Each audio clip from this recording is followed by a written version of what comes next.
Hello दोस्तों, मैं हूं आपका दोस्त सैम और स्वागत है आपका अपने यूट्यूब चैनल इंग्लिश धारा पे। तो कैसे हैं आप लोग?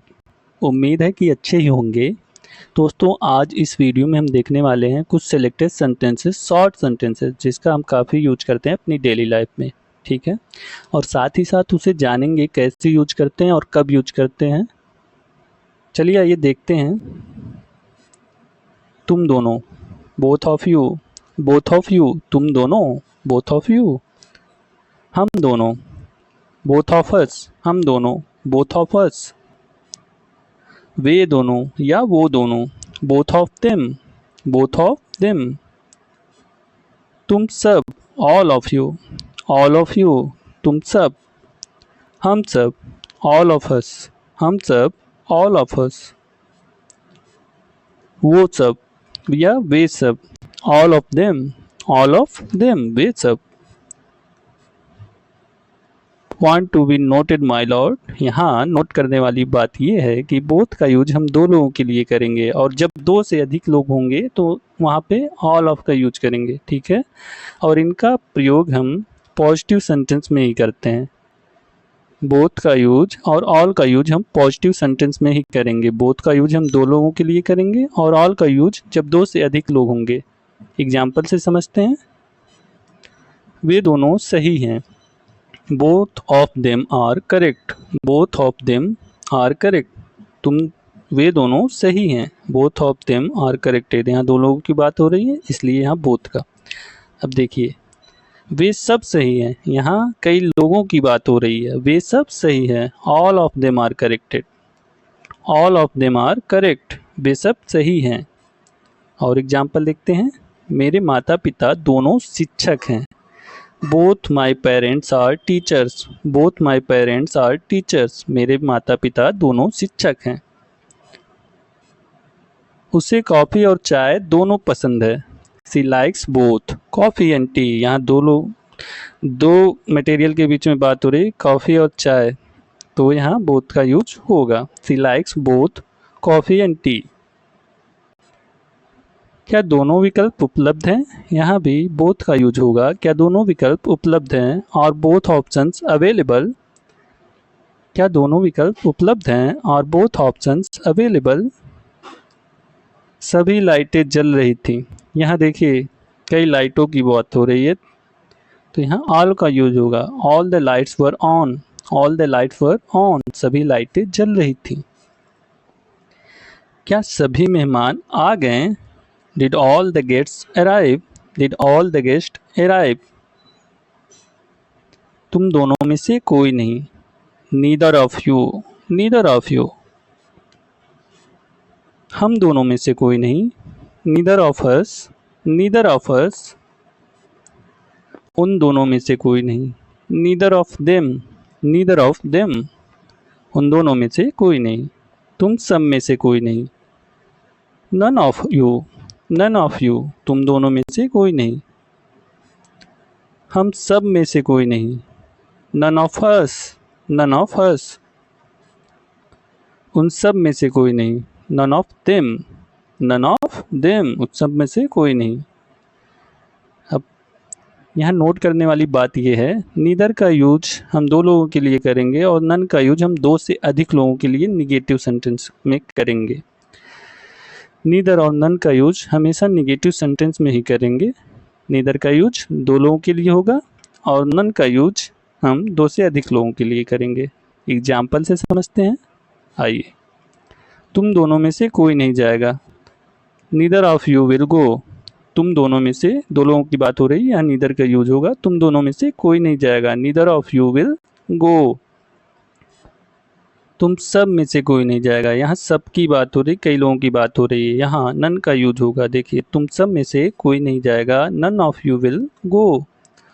None of you will go. कोई भी उत्तर सही नहीं है। यहाँ कई उत्तर की बात हो रही, कई आंसर की बात हो रही, ये एक दो की नहीं। कोई भी उत्तर सही नहीं है। None of the answer is correct. None of the answer is correct. कोई भी उत्तर सही नहीं है। ना तो जॉन और ना ही मैरी बैठक में आए। देखिए, यहाँ जॉन और मैरी की बात हो रही है, यहाँ दो लोगों की बात हो रही है, तो यहाँ नीदर का यूज होना है। न तो जॉन और ना ही मैरी बैठक में आए। Neither John nor Mary attended the meeting. Neither John nor Mary attended the meeting. चाय या कॉफ़ी चाहिए, इसे इंटीग्रेटिव सेंटेंस में भी यूज कर सकते हैं। चाय आंसर में, चाय या कॉफ़ी चाहिए। डू यू वांट टी और coffee? Neither thank you. Do you want T और कॉफ़ी, जब कोई पूछे डू यू वांट टी और कॉफ़ी तो आप कह सकते हैं नीदर थैंक यू, दोनों में से कोई नहीं, शुक्रिया। कोई भी छात्र परीक्षा में पास नहीं हुआ। कई सारे छात्रों की बात हो रही है। कोई भी छात्र परीक्षा में पास नहीं हुआ। None of the students passed the exam. None of the student passed the exam.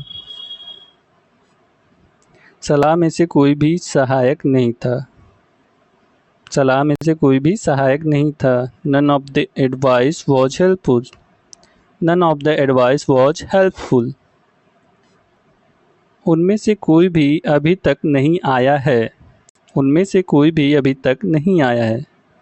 यहाँ क्या यूज होगा? यहाँ नन का यूज होगा, क्योंकि उनमें से कोई कई सारे लोगों की बात हो रही है। None of them have arrived yet. None of them have arrived yet. क्या कोई सीटें उपलब्ध हैं? इसका भी जवाब हम नन से दे सकते हैं। देखिए, are any seats available? Answer none, कोई भी नहीं, कोई सीट अवेलेबल नहीं है, नन। आपको चाय या कॉफ़ी पसंद है? डू यू प्रीफर टी और coffee? Do you prefer tea और coffee? Neither, I prefer juice. दोनों में से कोई नहीं, मुझे जूस पसंद है। इसका जवाब ऐसे दे सकते हैं आप, नीदर से। कोई भी किताब दिलचस्प नहीं थी। यहाँ कई सारी किताबों की बात हो रही है। कोई भी किताब दिलचस्प नहीं थी। None of the books were interesting. None of the books were interesting. ना तो प्रबंधक और ना ही सहायक उपलब्ध था। देखिए, यहाँ सहायक और प्रबंधक दो लोगों की बात हो रही है, निगेटिव सेंटेंस है। तो निगेटिव सेंटेंस में मैंने आपको बताया, जब दो लोगों की बात होती है, जब भी दो लोगों की बात होगी निगेटिव सेंटेंस में, तो वहाँ नीदर का यूज होगा। Neither the manager nor the assistant was available. ना तो प्रबंधक और ना ही सहायक उपलब्ध था। Neither the manager nor the assistant was available. अभी तक, इसके लिए इंग्लिश में हमारे पास अभी यहाँ दो शब्द हैं, एट या सो फॉर। देख लेते हैं इसका यूज कब और कैसे होता है। एट का यूज होता है, yet is often use in negative sentence and question to indicate something that hasn't happened but is expected to. Yet का यूज हम नेगेटिव सेंटेंस में अक्सर करते हैं, जो कि अभी हुआ नहीं है, आशा है कि होगा, ठीक है, हो सकता था या होगा, तब जाकर हम एट का यूज करते हैं। एग्जाम्पल से समझते हैं। देखिए, मैंने अपना होमवर्क अभी तक ख़त्म नहीं किया है। ख़त्म करूँगा आगे, लेकिन अभी तक किया नहीं है। मैंने अपना होमवर्क अभी तक ख़त्म नहीं किया है। नेगेटिव सेंटेंस है, I haven't finished my homework yet. I haven't finished my homework yet. क्या तुमने अभी तक खाया है? Have you eaten it? क्या तुमने अभी तक खाया है? Have you eaten it? Parcel अभी तक नहीं आया है। पार्सल अभी तक नहीं आया है। The package hasn't arrived at. The package hasn't arrived at. उसने अभी तक मेरे संदेश का जवाब नहीं दिया है। उसने अभी तक मेरे संदेश का जवाब नहीं दिया है। देखिए, यहाँ काम हुआ नहीं है, मतलब अभी तक उसने जवाब दिया नहीं है। She hasn't replied to my message yet. She hasn't replied to my message yet. उन्होंने अभी तक तारीख तय की नहीं है, या उन्होंने अभी तक तारीख तय नहीं की है। They haven't decided on a date yet. They haven't decided on a date yet. उन्होंने अभी तारीख तय नहीं की है। क्या रिपोर्ट तैयार है? Is the report ready yet? क्या रिपोर्ट तैयार है? Is the report ready yet? So far, इसका यूज हम करते हैं। So far is use to talk about something that has happened up to the present moment. So far का use हम करते हैं जब कोई काम हम प्रेजेंट में कर लिया हो हमने, तब हम सो फॉर का यूज करते हैं। इसका भी मतलब अभी तक ही होगा, लेकिन इसका यूज जब हम कोई काम कर लिया होता है तब होता है। एग्जाम्पल से समझते हैं।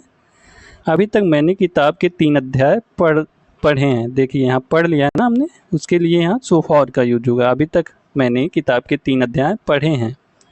I have read 3 chapters of the book so for. I have read 3 chapters of the book so far. अभी तक हमने कोई समस्या नहीं हुई है। अभी तक हमें कोई समस्या नहीं हुई है। We haven't faced any issue so far. We haven't faced any issue so far. अभी तक परियोजना समय पर है।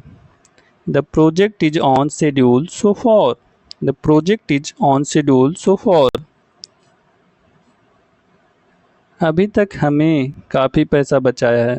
अभी तक हमने काफ़ी पैसा बचाया है। We have saved a lot of money so far. We have saved a lot of money so far. We saved a lot of money so far. अभी तक मौसम शानदार रहा है। अभी तक मौसम शानदार रहा है। The weather has been great so far. The weather has been great so far. अभी तक किसी ने सेवा की शिकायत नहीं की है। No one has complained about the service so far. No one has complained about the service so far. अभी तक किसी ने सेवा की शिकायत नहीं की है। आई होप कि आप लोगों को ये वीडियो समझ में आया होगा। सो फॉर एंड इट का यूज़ समझ में आया होगा। Neither, both, all and none का यूज़ समझ में आया होगा। कोई कन्फ्यूजन हो प्लीज़ कमेंट में बताएं। और देखने के लिए आप सभी का धन्यवाद। तब तक के मिलते हैं आपसे अगले वीडियो में। तब तक के लिए स्टे फिट, स्टे हेल्दी।